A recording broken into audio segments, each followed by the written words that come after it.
tutaramenya ikintu na kimwe kuri Yesu, hari ikintu cyari mu mitima yacu twaramukunda.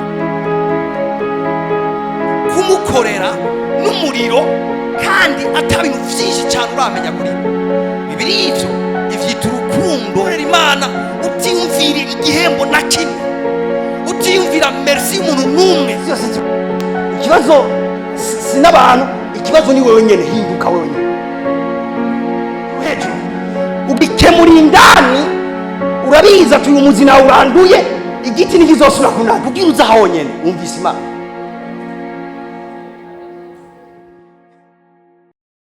Now, reka rero tujane mu kigwa kigufi mbwa gikomeye ngiye kwigisha. Tujane ari mu Banyefeso 6. Ndagomba kugenda nk'umwigisha, Imana niyashoboza, hama ndaza kurangiza nk'umuvuga butumwa. Tujane hari mu Banyefeso 6 umurongo wa 12. Haravuga gutya: kuko abo tunigana atari inyama n'amaraso, ariko tunigana n'abakuru n'abafise ububasha n'abaganzi y'isi y'umwiza n'impwemu mbi z'ahantu ho mu ijuru. Kubw'ivyo mwabire ibigwanishwa vyose vy'Imana, kugira ngo mushobore kudatsindwa ku munsi mubi.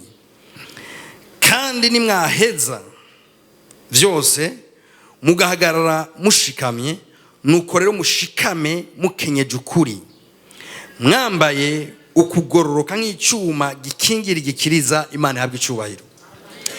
Bano Imana, nagomba mbanze ndababwire ko isi y'imwemu iriho.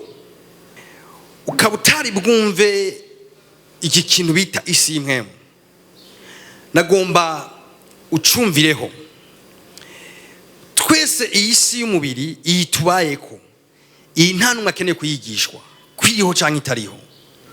Iyi inye iri heyere, ni ikintu ubona na wewe. Mugabo hari iyindi si bikeneye ko abantu bigishwa, yitwa isi itaboneka, isi y'imwemu. Iyo si itaboneka ntuzokwigera uyibona n'aya maso, ntuzokwigera uja en contact nayo mu buryo bw'umubiri. Mugabo nawe tudashoboye kuja en contact nayo mu buryo bw'umubiri, iyo si iriho. Rero nk'umuntu yizera, nk'umwana w'Imana, ukwiye gutahura kandi ukagira gutahura kwimbitse yuko iyi si tubona y'umubiri si yo yonyine ihari ku by'ukuri. Hirya y'iyi si hari iyindi si. Iyi si iriko ivyaremwe vy'umubiri iyiboneka, haberaho n'ibikorwa vy'umubiri. Mugabo muri irya si itaboneka nayo irimo ivyaremwe, hariyo ivyaremwe vy'imwemu. Ivyo vyaremwe vy'imwemu ntuzokwigira ubibonesha amaso navyo, ntuzokwigira uvyumvisha amatwi y'umubiri, mugabo iriho. Kandi Bibiri itwereka neza ko iyi si itaboneka ni guverna, niyo iganza, ni iganje isi iboneka. Ibi bisigura iki ko isi itaboneka ari iganje isi iboneka? Ibi bisigura yuko ibintu vyinshi tubona muri iyi si iboneka, inyuma yavyo hariho isi itaboneka. Ibintu bitandukanye tubona bikoreka, haba mu buzima bw'abantu, haba mu buzima bw'igihugu, haba mu buzima bw'ama-entreprise atandukanye, bijya mubona biba, inyuma yavyo hariho ivyaremwe bitaboneka bituma bijya bintu biba.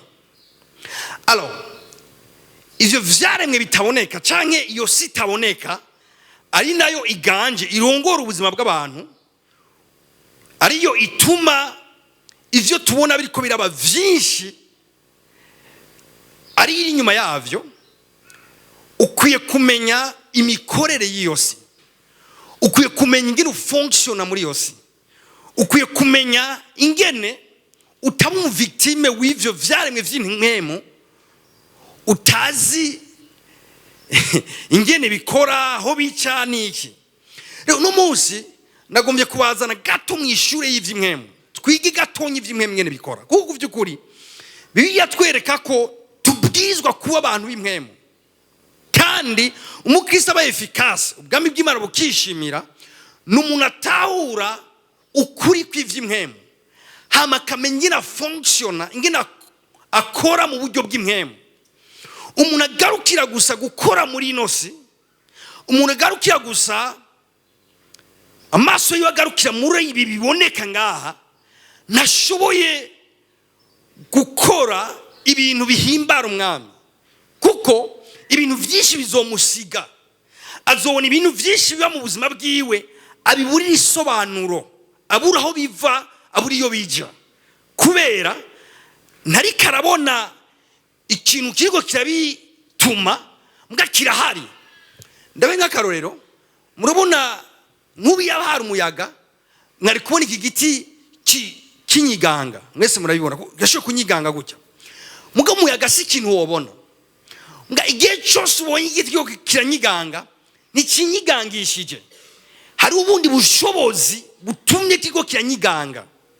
Rero iyo umuntu atazi imikorere y'isinkemu, atazi ingene isinkemu ikora, arashobora kubona ibintu bibuja, bimwe bipfa, ibindi vyononekara, mbwa ntamenye ni igiki kiri inyuma y'ibi bintu biriko birapfa.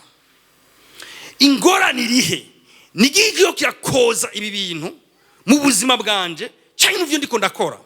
Iyo umuntu atamenye ivyo, ashobora kuvyita amahazara, ashobora kuvyita ibihamana. Mugabo nagomba ndakubwire ko nta bihamana bihari, ibiriko biraba vyose hari ikibiri inyuma. Rero naje kugufasha ingene ugwana n'ivyo bintu bitaboneka. Umviriza rero biringere tubwiye mu Banyefeso 6:12, itubwiye ngo kuko abo tunigana, ikintu cyame cyo gukuramwo hari abo tunigana.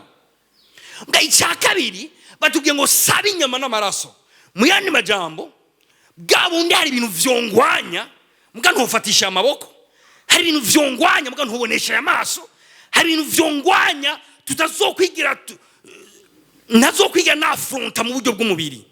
Mugabo sinkwiye kuba umu victime w'ivyo bintu bingwanya ntabona, ifo kumenya ingene nanjye ndabigwanya. Amen. Kuko bivuze ngo kuko abo tunigana atarabi inyama n'amaraso, finalement twashe kugwana n'ibintu, kandi ivyo bintu mu buryo bw'ubwenge utosobanura, atamuganga yo kubwira ivyo ari vyo. Ushoye kugwara ingwara atamuganga n'umwe yo gusobanura iyo ngwara iyo ariyo n'ivyivako. Ushoboye kubona ibintu biriko biraba, hama ukimvira ati ibintu biriko biva kuki. Mugabo abantu Imana ndashaka mu bantu bari spirituel cyane kugira mushobore kuzana amaresultat yo hejuru cyane. Nidushoboye kuvuga ivy'amaresultat cyangwa ivy'inyisho muri uku kwezi kwacu udatahuye ko biriko biraba rimwe na rimwe hari impemu ziri inyuma yavyo. Hallelujah. Okay. Mugashi avuga ikintu gikomeye cyane. Acavuga, umviriza dusubireyo. Abo tunigana atarabi inyama n'amaraso, ariko tunigana n'abakuru, n'abafise ububasha, n'abaganzi isi y'umwiza, n'impemu mbi z'ahantu ho mw'ijuru. Mwumvira liste y'ibi bintu. Iyo bavuze abafise ububasha, nimwumve abadokartier, nimwumve ujya mukoresha wawe, nimwumve ujya muntu akurongoye quelque part. Ibi ni vyaremwe vy'inkwe biriko biravugwa. Abo biyita les autorités. Ni vyaremwe biganza ama region, region ocita gute? Uburere burya ntibwire banga. Hari uburere nimwumve domaine, mwumve uburere muri sense ya nk'ubu twavuga akarere ka Gitega, akarere ka hariya sud nord est. Hari ibintu biba n'imikorere ushobora gusanga ahantu nga ifatanye n'aba autorite birivuze baganje ikirere cyane kanaka. Alors igihe cyose wisanza aho hantu usanga uri affecté n'ibintu by'aho hantu n'uburyo babayeho, ingene bavuga ibintu batwaye mu mitima yabo, atari uko wabigizemo uruhara, mugabo uri victime y'ikirere yizi mwemu ziganja ku karera aho hantu. Abantu bakunda ivy'imwemu mubwire amen. Hama hariyo nawe yise redomination n'abaganza, muga abo baganza bona Imana abantu mu buzima bwabo nimwave mwimvira ngo barirebanga. Abantu nibirebanga n'ibintu vyinshi mubona nivyo bivyara, nivyo bikora, nivyo bizana ku mugaragaro, sivyo ubwavyo. Hari abaganza bari hejuru yavyo, muga abaganza iki babituma bibaho ukuntu kanaka, bagatuma ubuzima bw'abantu bugenda ukuntu kanaka. Umuntu akisanga ameze ukuntu, muga ukuntu ameze ari victime y'aba bantu birivuze ngo n'abaganza. Ubuzima bw'umuntu bukamera ukuntu. Reka nje mu madetaye gato. Haleluya. Mukwiye kubimenya ko hari amakomportema y'abantu, ayo makomportema atava kuri bo, sibo batumye bamera uko. Hari abantu bavuga ukuntu, bashavura ukuntu, hari abantu bankana, hari abantu bafishari, hari abantu bameze ukuntu, kandi ushoboye kuba uri hano muga ugasanga wewe uko kuntu umeze a realite si wewe. Hayindi force spirituelle igutuma umera uko. Hari amakomportema abantu bagira babayebo botangara impamvu babayeho gutyo. Kubera iki? Nindi puissance iri hejuru ubuzima bwabo ibakoza kubaho ukuntu kanaka. Iyo umuntu atabimenye ashobora kuvuga ati jengira naremwe uku, jengira meze uku, mugabo ukuvyo kuri siko yaremwe, siko ameze, n'ubushobozi bundi butaboneka butuma agira amvikana akayibintu, ituma yumva ashakira yanka bijya ameze ukuntu kanaka. Aho hanze hari igihe babisigura, abaganga hari igihe babisigura, abantu batandukanye bize ibintu bitandukanye hari igihe babiha isobanuro, mugabo isobanuro y'ukuri iri mu vy'imhemu. Amen. Ndego y'akarorero kingi haguruka nakarongo menda mutangeko. Ibaze umwana w'umuhungu yavutse ari umuhungu, akura atozwa indero gihungu, nga anserete moma hakamuza mu ivyiyumviro bivuga ngo numva ntari umuhungu, numva je nshaka gukundana n'umuhungu mugenzanje, icyo bita homosexuality. Akacetangura utudemarche tw'abakobwa, akacetangura kuvuga nk'umukobwa, akacetangura hari umuntu baza akavuga ngo n'amahormone yiwe ngo ameze ukuntu. Si kibazo cy'amahormone, it's a spirit, ni memu iri kiramutuma baho ukuntu kanaka. Alors ashobora kuwe kucyavi ari isobanuro ngo n'abandi tumeze uko dusangiye umuryango, none wari wibaza ko iyo mpemu irondera wewe gusa. Ishwe gufata n'uwundi.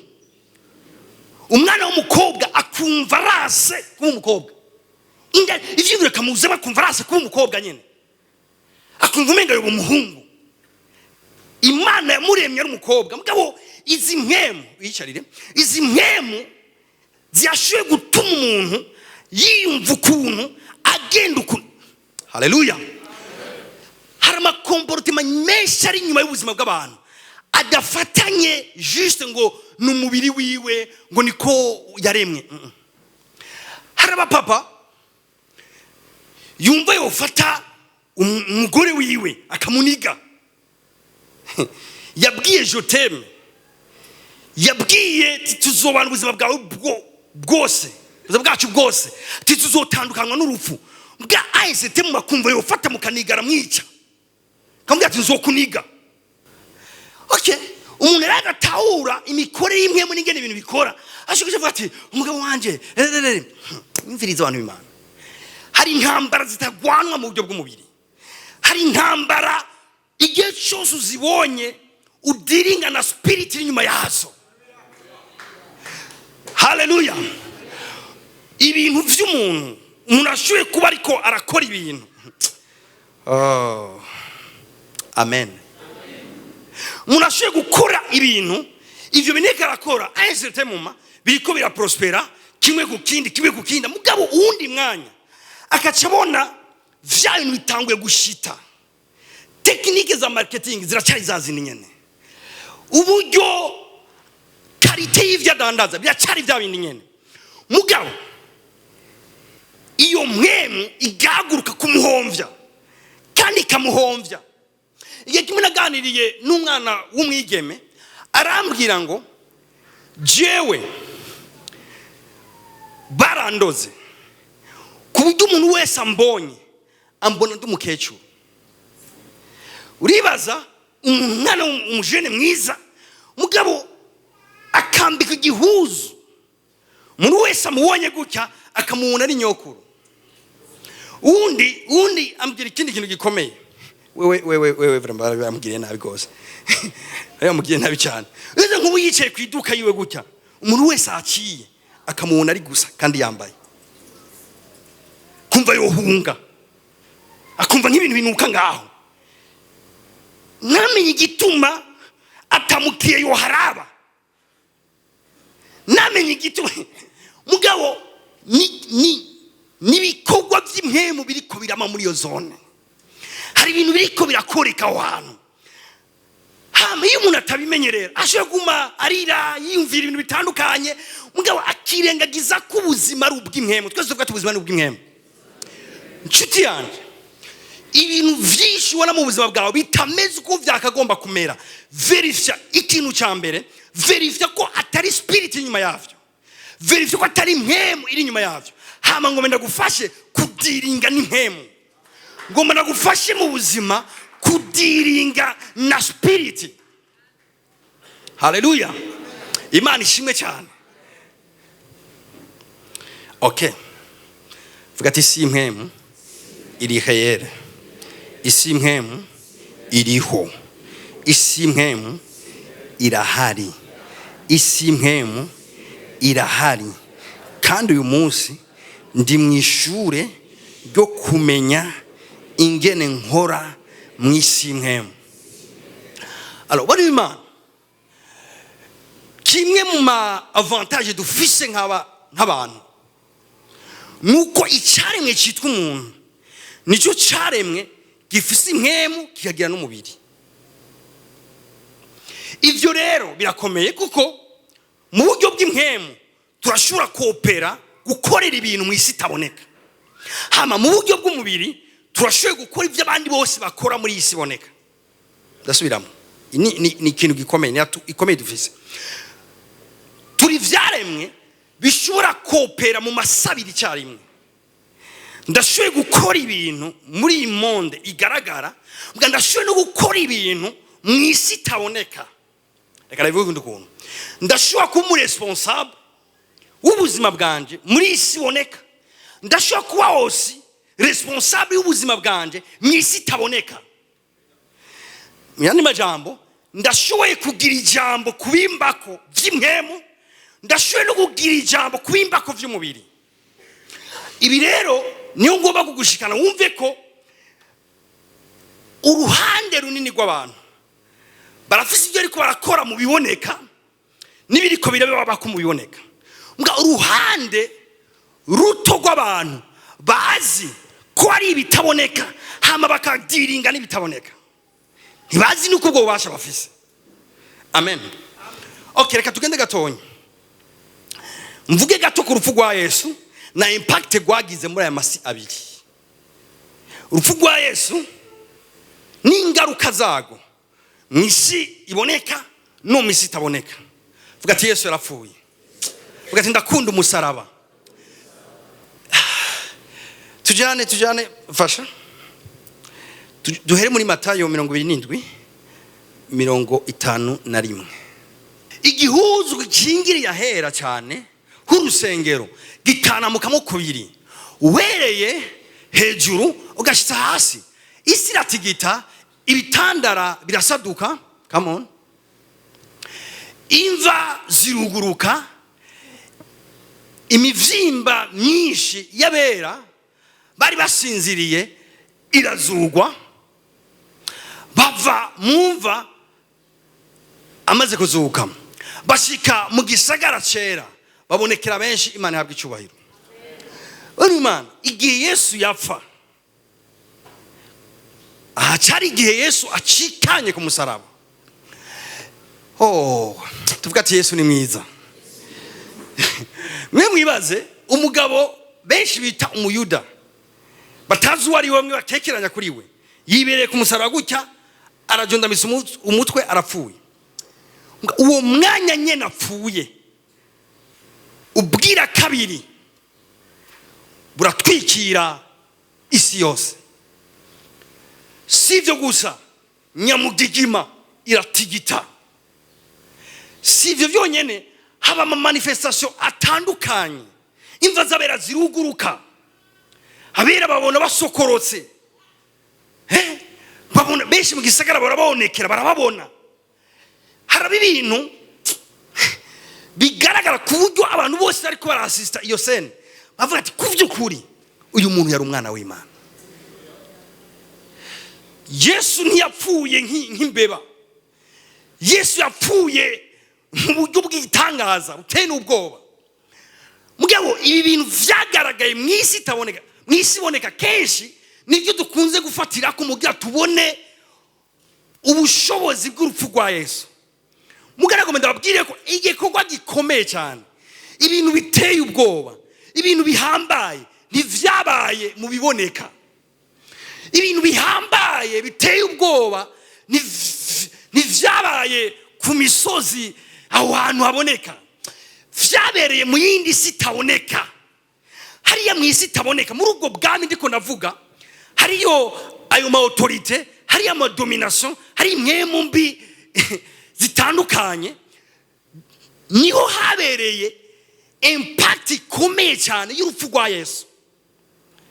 Ifo kubanza kumenya icyo Yesu yakoze muri urwo ruhande kuri izo ngabo zikugwanya, kugira nawe umenye n'uzigwanya. Rero habaye iki? Amen. Ibi ni ibintu Yesu ariko arafa, ibi vyabereye hanyene, ibi duheje gusoma vyabereye hanyene kuri isi. Abantu barabibona, isi iratigita, baravyumva, gira kabiri buraza barabubona. Hari ibintu byinshi.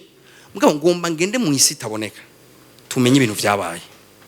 Impabikorosayi 2:15 tuje zingura Bibiliya tugendeye. Abikorosayi 2:15 haravuga ngo, kandi yambuye abakuru n'abafise ububasha, abateterereza mu maso ya bose, ibashorera bafashwe miri kubw'uwo musaraba. Haleluya. Twese tuvuga ati yambuye abakuru n'abafise ububasha. Abakuru nababwiye ngo ni bande? Amen. Sawa. Nababwiye ibintu bibiri. Nababwiye redomination, ndababwira les autorités. Aba bakuru n'abafise ububasha ni mpemu mbi zari zisanzwe zihari, zirongora ubuzima bw'abantu, mugabo zisikirindiro aho twita mu isi impemu. Igihe Yesu yapfa, ibikorwa vyiwe ntivyagarukiye gusa muri biduheje gusoma vyo hanze, mga impact y'urupfu rwiwe yaragiye mu isi itaboneka, irakora ibintu. Habaye iki rero? Ivuze ngo yambuye abakuru n'abafise ububasha. Ari kubambura, nimwumve kuba kuri impuzu. Kinabwo ivyo bisigura kwambura. Kubambura bisigura amajambo birakomeye. Ngoma ndabasigurire. Claude haguruka. Reka dufate mera nk'urabishengera. Reka dufate ko iyo Bible afise mu maboko ari nkoho.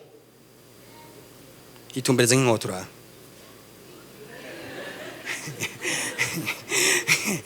Reka dufate ko ari nkoho, nikigwanisho. icambere gisobanura ngo yambuye gisigura ngo yabatse inkoho, yabatse ibigwanisho. Amen. Twese tuvuga ati yarabatse ibigwanisho, yarabatse ibigwanisho, yarabatse ibigwanisho. Okay, icambere tugira hanyene umusoda yatswe inkoho, uwo si umusivile.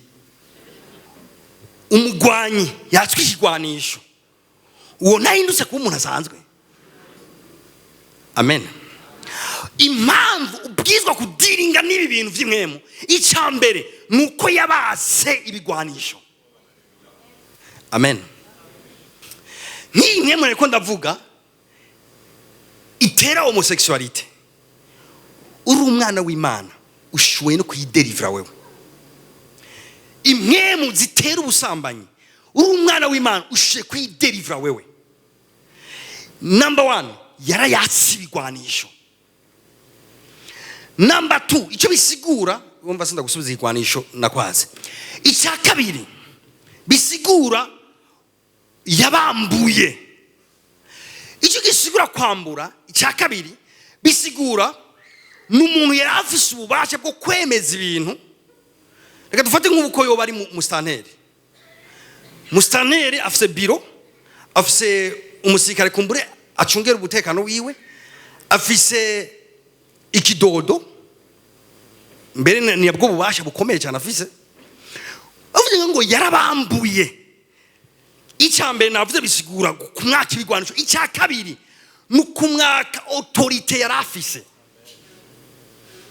Ndiko ndavuga nka mustanteri, bamwambuye ububasha bisigura iki? Bagiye muri ya biro yiwe batora cya kidodo yakashe, hanyuma baramwaka ifunguruzo, bamwaka wa mupolisi, bamwaka n'imodoka y'akazi. Bisigura ngo bamwatse ya autorite bari baramuhaye.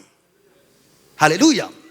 Boni mandabwije kuri ibinye bivuze ngo yambuye abafise ububasha. Iyo mwemu gutekeje yarambuye ububasha. Ivyo bintu iyo spirit itekeje umuryango wawe ibazerereje, yarambuye ububasha. Mwumva ibintu bibiri, yambuwe ibigwanisho number 1, number 2 yambuwe ububasha bwo gukora ivyo harakora. Amen. Kandi rero abo bavuze ni bamwe barongoye amarejo, namwe barongora ubuzima bw'abantu, ni bamwe bakoze ibintu mu gisagara, mu miryango, abantu bakabukunkanaka batazi impamvu bayuko kuntu. Finalement wewe umaze gutahura ibi, urashobora kwikura muri ico kibisi umuryango wawe urimo. Urashobora kuva muri ico kifuko abo mu rungano bose barimwo. Bifatiye guki? Kugutahura ko wewe abo munigana Yesu ivyo yabakoreye yarabambuye ububasha. Haleluya. Hanyuma sivyo gusa ngo abateterereza mu maso ya bose, abashorera bafashwe miri kubw'uwo musaraba. Ndakunda umusaraba. Abashorera bafashwe miri kubw'uwo musaraba. Kubashorera bafashwe miri ni jambo Paulo yakuye muri systeme y'ingwano y'Abaroma ingene yagenda. Abaroma iyo bagiye gutera nk'igisagara ahantu, hanyuma bagafata abansi babo bakabica cyangwa bakabafata mpiri, kimwe mu byo bagira abo bafashe mpiri situ umurongozi wabo, umwami wabo, nibaje bashoka bamwica. Icyo bakora bace bamufata uwo mujenerali yarongora urugamba, akaca mutora akamucisha imbere y'ubwoko bwabo bwose. Nibo bamutumye ku rugamba, hama akaca mutora kugira ngo abahe message ivuga ngo intambara yaheze, number 1, hama number 2 twayisinze. Ko intambara irashoboye guhera watsinzwe, mugabo harimo message ibabwira ngo wa mwasi yabaraza mutajyamye, nguyu namwatse ububasha namufashe miri. Wa mwasi yarabamereye nabi, nguyu ari mu maboko yanje. ariko aradefira aca mu gisagara, abantu bose baba bariko barakoma amashi baruhuka mu mutima bavuga ngo tugiye kuryama, tugiye kurima tweze, tugiye kumererwa neza, abana bacu bagiye kuruhuka. Mu yandi majambo yespira ivyizigiro vya kazoza. Uwo mu generale yespira ivyizigiro vya kazoza, haba ku mafamiye yabo, haba ku buzima bwabo bwite, haba ku gihugu cyabo nka nation. Amoneka ranyuma mbwire amen. Alors nshuti yanje, nkamwe urupfu rwa Yesu rutakwespira ivyizigiro vya kazoza, you are dying. Nkamwe urupfu rwa Yesu rutoba rukwespira urupfu rwa kazoza mu bapfuye urimo, kuko nta bindi vyizigiro bihari. Karosi yamana, without cross Yesu avuyemwo nta bindi vyizigiro bihari. Yesu atakirimwo iyi si n'umuruho gusa. Insinzi yiwe yagaragaye ku musaraba, tutayikonsidere, utayagaciro ivyo yakoze hajya aba ibi vyaremwe vy'impwemu niwoshobora kubigwanya wewe. Yesu ataje gukora icyo yakoze, nga yagikoze rero asovrika tarabaya. Abari mu ruhande rwa Yesu muvuge amena. Ukaburi mu ruhande rwa Yesu, nyumviriza, ukaburi mu ruhande rwa Yesu ukwiye kunezerwa ko umwasi yaragutwaje ituntu n'ubuja. Umwami wawe yitwa Yesu Kristo yaramugize iki? Yaramwambuye ububasha, amwaka ubushobozi, amukura ko mvuge gute ububasha bwose. Ubu rero Satani mu maso y'Imana yaramwambuye ububasha. Tubivuge tubisubire, Satani nta bubasha afise ku bana b'Imana. Nyumvize ndabivuge neza ndavyeruye, Satani ku bana b'Imana batawuri icyo Yesu yakoze ku musaraba ku bwabo nta bubasha afise. Umenga afise abafanzi ba Satani benshi ngaha, abakunzi ba Yesu mvuge amena. Satani umwasi wacu mw'ishengero nta bubasha gifise. Aro nimba we mwimvire nimba uyu mujenerale, reka fate umwami, uyu mujenerale yasinze ari karateteregwa, kuko biriyavuze ngo objectif ngo kwari kugira ngo amutetereze mu maso ha bose kubwo musaraba. Nimba uwo mwami ari karateterezwa, umukozi wiwe nawe umusoda mutonyi nk'aka dayimoni nako kari kukamererwa gute? Kiranze. Naho mbona amafilime amwe iyo bafashe asase yego mafilime nawe bita asase apfuye, turi abantu bazi asase nuze tuvuga ibintu abantu batumva asase. Oya nimuduze amaboko neza mureke kuyaduza uko abantu batazi asase kweri. Azana batazi asase nabasiguriya gute? Asase muri filime haba harimwo umu acteur principal nuwo biza kurangira yasinze, kandi aba mvuge gute, hakaba rero n'uwundi bagwana. Abo bagwana bose baba bafise umwe mukuru asumba abandi, azi kugwana gusumba abandi, bizeye gusumba abandi bose, niyo bitasase. Rero uwo bitasase kimwe mu bintu bimuranga, nicyo kituma bitasase nyene n'umunyakibi mu yarica. Bisaba kwa anigaraniga, bisaba kwa katumutwe arakatumutwe ni asase. Rero muri filme iyo acteur ahuye na asase akamwica, haba ari ubundi busirikare buri nyuma yiwe burindiye busuha buraba ati turabi iyi ntambara ivyiza guhera iheze, abasigaye bamanika amaboko canke bagahunga. Mbendi ndamvuga ivya asase na acteur kubera iki? Reka mvuga ivya Dawidi na Goliyati. Tufise uroro bwiza muri Bibiliya. Abiseye wose bari ngaho, Dawidi ari ngaho. Bazanye umuntu aserukiye ihanga yitwa Yesu, mariko yitwa Dawidi. Muce mumviye ngomba kuja ndatombotswe. Hama Abafilisitiya nabo niwe nyine bazanye umuntu abaserukira yitwa Goliyati. Hama avuga ati nitwirirwe turagwana twese, tugume dutanga abarepresenta babiri, umwe yitwa Dawidi undi yitwa Goliyati. Ati rero uza gutsindwa, mwumvirize, uza gutsindwa ihanga ryose rizoba ritsinzwe. muri ku ruhande rwa Dawidi mufise intere kumusengera kuko agatsindwa bizwa biheze. Dawidi abise bose bari ngaho bafise ubwoba bati intambara yatangwe mwe ntuzingeniza guhera. Muga Dawidi nawe ari ngaho yize yuhoraho akubise gutya Goliyati arapfuye. Goliyati apfuye uwo mwanya nyene abise bacamenya ati burya icyakingira basi bacu kirabavuyeko. Burya ko apfuye umurepresenta burya bose baratsinzwe. Na usubira kuronka ingufu zo kugwana urugamba ubaserukira yapfuye. Haleluya. Goliyati arapfuye mwene majambo ihanga ryose rirapfuye.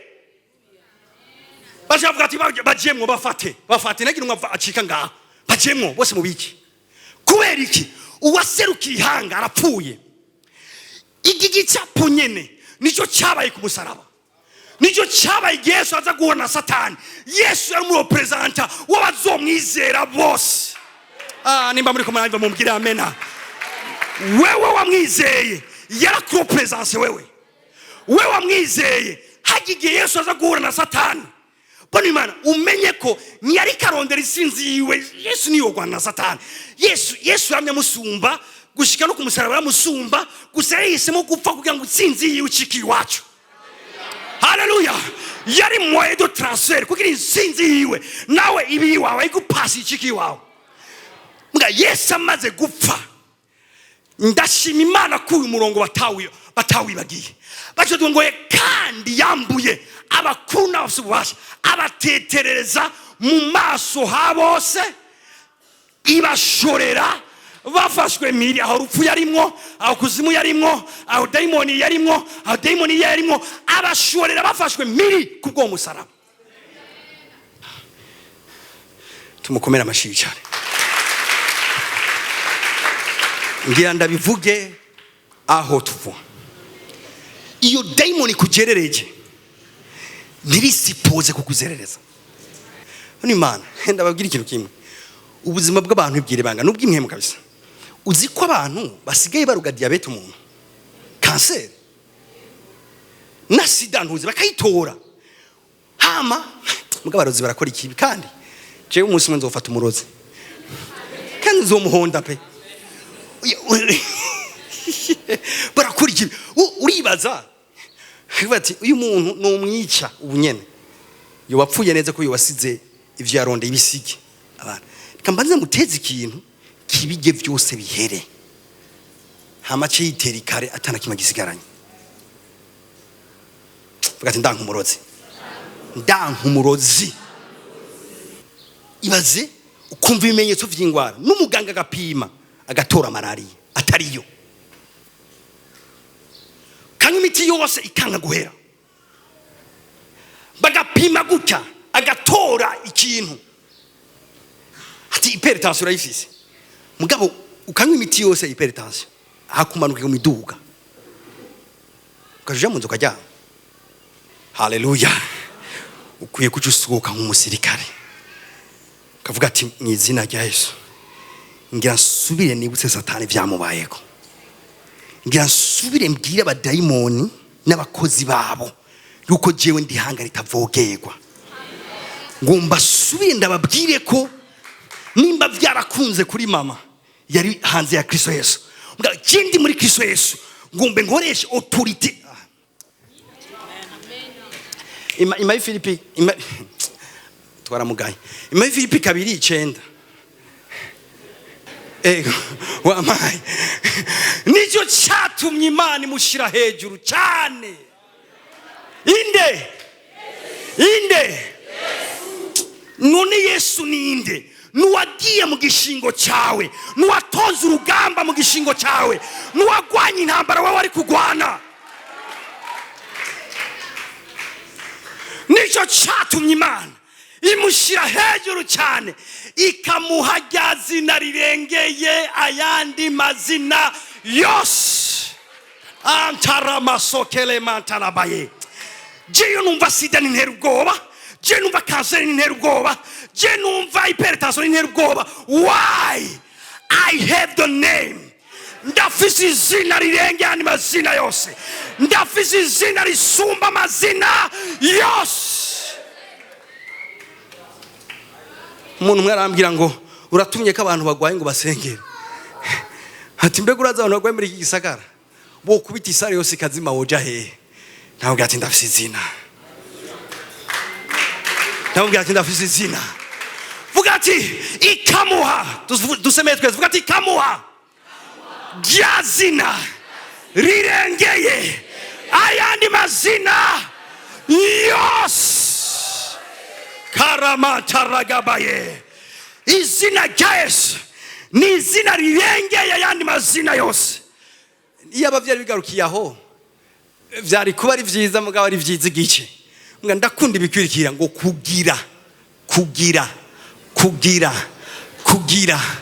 kugira ngo amavi yose azapfukame in the name of Jesus. Ayivyo mwijuru n'ayivyo kwisi n'ayivyo kuzimu nibikiri kuzerareje n'ivyo mwijuru fata autorite mu izina rya Yesu. Nibikiri kuzerareje n'ivyo kuzimu fata autorite mu izina rya Yesu. Nibikiri kuzerareje n'ivyo ngakwisi fata autorite mu izina rya Yesu. Bwira mugenzi ati ndafise izina. Vuga ati ndafise izina.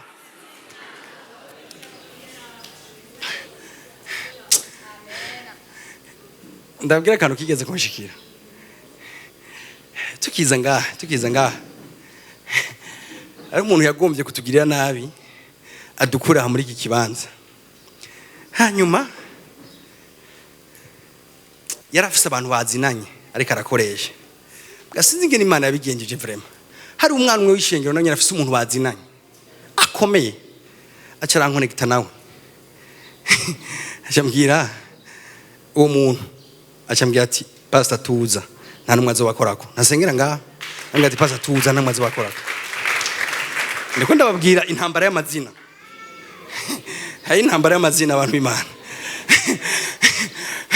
Hama wa mugabo aragenda kucugara hejuru. Agiye kucugara asanga bamutanzeye. Acaraza shabwira bo bakorana ngaha muri akarere. Ati mugende buhoro. Ati intambara ni intambara y'amazina akomeye. Ati nimwihute ukarutangura urugamba rurakumerera nabi. Jambo naragarutse yambwira ngo turabakiriye.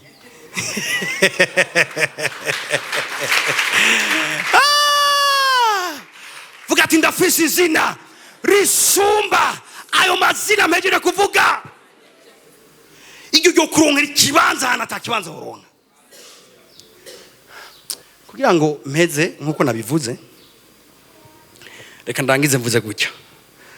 Alors kumenya ko hariho isi impemu y'umwijima, hariyo n'ibintu kanaka ama force spirituelle agwanya ubuzima bwacu ni kimwe. Mbwa kumenya je ndayagwana gute, ndayagwanya gute. Ikintu cyambere cyo kuyagwanisha izina rya Yesu. Izina rya Yesu rirakaze ku buryo n'umuntu arivuze atari conscious yaryo, atazi ico rivuga. Rirafise urugezo kanaka rimukorerako. Uri n'umuntu atinya imbere bakavuga ati mu izina rya Yesu. Numva ko atakwizera kurimo. Iryo zina ribaye proclame. Rishoye kumufasha ku rugezo kanaka kuko ryavuzwe gusa. Amen. Icambere cyo kugwanisha kuri ibi vyamwe ahantu hose uzubona impimu kanaka iriko yataka ubuzima bwawe. Icambere banza wibwire ko ufise izina risumba yandi mazina yose. Hanyuma ucuzana intambara y'amazina. Gati rero waje mu izina rya kanaka nanje nje mu izina rya Yesu. Numvise umuntu avuze akajwe hari ati waje mu izina rya cancer nanje nje mu izina rya Yesu. Waje mu izina ry'ingwara kanaka mbwa naje mu izina rya Yesu. Reka abantu Imana muri intambara Dawidi yarwanye insinzi aho yavuye. Yabwiye Goliath we waje kungwanya mu izina mu mazina y'Imana zanyu atariko jewe naje kugwanya mu izina ry'Uhoraho Imana y'Abisirayeli wacokoye. Cyari kibazo cy'amazina rikaragwana. Amen. Vuga ati ndafise izina rya Yesu. iryo si ryo kuririmba gusa, si ryo gutambira gusa, ni ryo kugwanisha mw'isi mwemu. Isi ni nka kode y'isi mwemu. Isi mwemu iri zina niryo yumva ryonyene kandi niryo yumvira. Yavuze ngo ivyo mwijuru, ivyo mw'isi n'ivyo kuzimu bipfukame n'izina ryayo. Muyandi majambo, ibintu byose by'ikuzimu bipfukamira izina rya Yesu ryonyene. Amen. Nshuti yanjye, ukumva umuntu avuze ngo mu izina rya Yesu ndadekaraye, ukabuze ko ari umuntu w'Imana, cya witegura kwakira icyo avuze, kuko iryo zina ni nka kashe. Iryo zina avuze ngo mu izina rya Yesu ndakublessinze, receive it. Bona biratangaje ingene ivyo ku muntu avyizera gutya, tumuntu avuze ngo mu izina rya Yesu ari ramprashije, ashize iryo zina ku gikorwa, arashoye kwakira ibintu abandi batariko barakira. Icya kabiri, dukoresha nk'igwanisho mw'isi nkemu n'amajambo. Twese tuvuga ati jambo, tuvuge ngo ijambo. Musomere umurongo umwe cyo ndawurangiriza ko Matayo 12 umurongo wa 37 havuga ngo amajambo yawe ni azotuma usinda cyangwa amajambo yawe ni azotuma usindwa. Ndagiye Matayo 8 umugabisha aramwishura ati mugenzi, ntibimbereye ko winjira mu nzu yanje, vuga ijambo gusa uwo muhungu arakira. Vuga ijambo gusa uwo muhungu arakira. Kuva ryari ijambo ari umuti w'ingwara. N'abantu bizera bonyene bazi ko ijambo rivuzwe ari go rukiza rwabo. Twagiye Witkens aho nyene imbere gato honyene, amukora ku kuboko, umururumbo urazima, aravyuka aramuzimana. Ndabandanya, kukagoroba bamuzanira benshi binjiwemwo n'abadayimoni, izo mpemu mbi azirukanisha ijambo. Twese tuvuga ati azirukanisha ijambo. Impemu mbi zirukanwa n'ijambo. Ngo mengeza bano Imana, muri isi boneka ijambo ni son, nga mwisi taboneka ijambo ni power. Ndabisubiramo, mwisi iboneka uvuze ijambo bumva son, bumva ijwi risamirana. Nga mwisi taboneka uvuze ijambo ntibumva son, bumva power, bumva ubushobozi. Amen. Amaboko rero agwana n'impemu n'ijambo. Bivuga ngo kukagoroba bamuzanira abantu binjiye umwe na dayimoni bagwaye n'ingwara zitandukanye, hama ngo avyirukanisha ijambo. Nandi majambo ni nkaho yaje kuri iyo ngwara akavuga ati muvemwo wangwara we kira. Aravuga amajambo nkayo, mugabo Yesu yarazi ko intambara y'impemu igwanishwa ijambo. Ndasubiramo, intambara y'impemu igwanishwa ijambo. Ijambo mu kanwa kawe, ivyo uri kuravuga nivyo bikoresho, nivyo bigwanisho vyawe mw'isi impemu. Kibazo rero nobaza, uri kugwana gute ukoresheje amajambo? Kuba usugerejwe ni kimwe, bwa uri kuragwana gute ukoresheje amajambo? Amen. Haleluya. Ingwara ikizwa n'ijambo. Twandavuga ingwara mu Amen. Praise God. Cyarige mwana nakira abantu mu biro. Nkabwira ati waje ngaha, je urabizi ko ntari muganga, nta n'ikintu nifise ngaha muri ibiro. None mfise iki? Mfise izina rya Yesu n'ijambo ngo mbivuga ku buzima bwawe. Point. Mu buryo bw'impemu umuti w'ingwara n'ijambo. Mu buryo bw'umubiri umuti w'ingwara ni binini. Mu buryo bw'impemu umuti w'ingwara n'impemu mbi n'ijambo. Birivuze ngo bamuzanira ababoshwe n'abagwaye n'abari mu dayimoni, hama ngo avyirukanisha ijambo. Mutama Serge, ugwaye ukizira ngo ngomba gufashwa n'ubufasha bw'impemu, believe the word, izera ijambo. Uwo muntu agusengeye shaka barinde, agukoze ko akurikiza amajambo, iryo jambo uri kunaniye kwizera ntuzokira.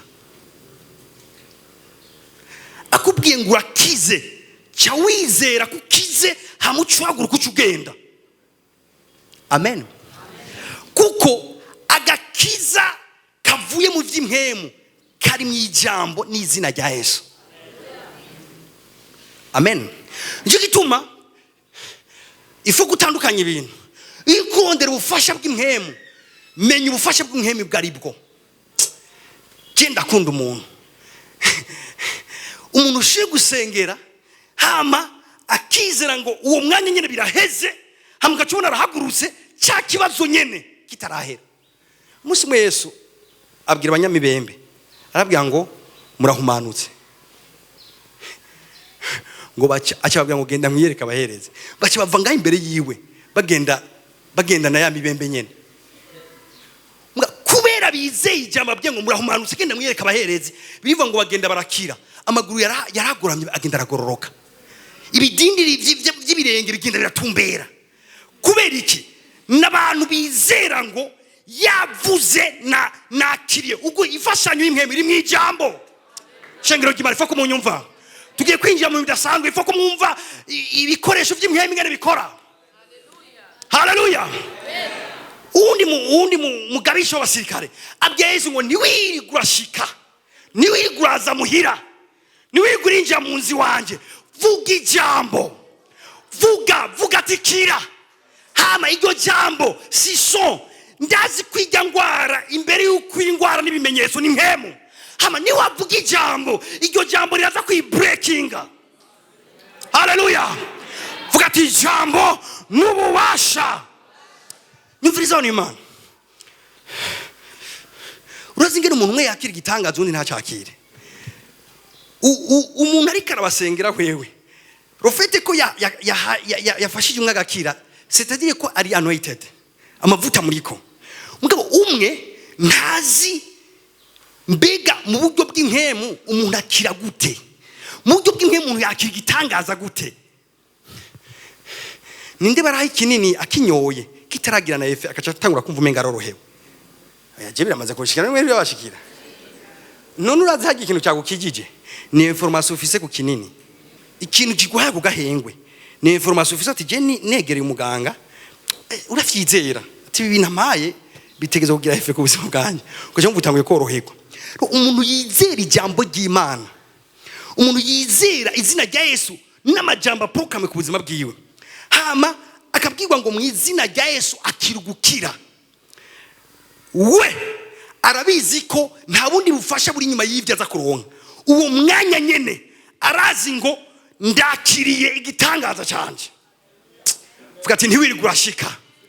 Ibaze yeze bati ntiwiriguraza, vuga ijambo. Akatalamaye.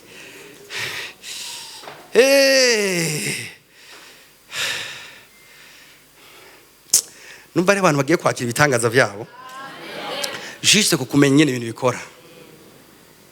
Hari umuntu usengera ubwiza kumusengesha ngo ngiye kumviriza ngo sinzi ngene bizogenda ngo nzoguhinyisha. Ntushoboye kwakira igitangaza uvuga gutyo. Amen.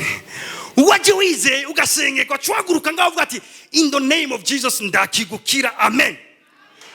Nimba ati pasa nimba imisonga yanjye itarahera none babanyamibembe ntiyagira hera. Ishoye guheraho cyangwa niyereraho mugabo izere. Hamuna kubwira ngo narabisengeye ngo naratuye ijambo ry'Imana ngo hama ngo ndarinde iki Imana izokora. Tiko tuvuga faith nturindira, tiko tuvuga faith urakira. Ati pasa bitagenze neza naho wofu uvuga ati je nivyagenze neza mugana narizeye. Amena. Kuko tiko tuvuga ifashanyo y'imhemu, ifu gutawura ifashanyo y'imhemu ngeniza ku muntu. Mahaguruke mu izina rya Yesu.